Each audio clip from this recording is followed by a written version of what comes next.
Le Mali, depuis que vous avez reçu plus de 1233 camions-citernes de carburant, quel média français, quel troll en a parlé? Aucun. Faites le constat. Aucune émission invitant un expert lobotomisé.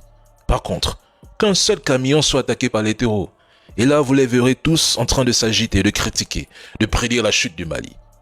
Pendant 5 jours d'affilée, j'observais. Ils ont répété qu'un chaos total allait s'abattre sur le Mali à cause du manque de carburant. Ils ont tout prédit.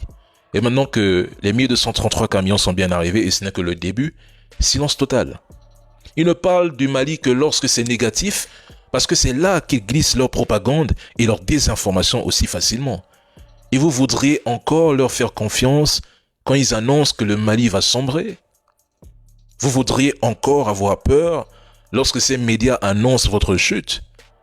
Souvenez-vous, quand ils ont entendu parler du partenariat avec Idemia, société française, alors qu'ils étaient en fin de contrat. Ils se moquaient, criaient au scandale, organisaient même des émissions spéciales. Mais depuis que le Mali a commencé à fabriquer ses propres passeports, il y a tout juste quelques jours, ces mêmes médias se sont soudain tus. Depuis, plus un mot sur les nouveaux passeports conçus au Mali par des Maliens. Silence total. Je ne fais que vous dire en étant confiant. Et confiance en vos autorités. Elles ne vous trahiront pas. La vie n'est pas une course. Chacun avance à son rythme. Il n'existe aucune règle qui oblige un pays à être développé en 3 ans ou en 4 ans. Vous avez déjà surmonté bien pire que ces crises de carburant.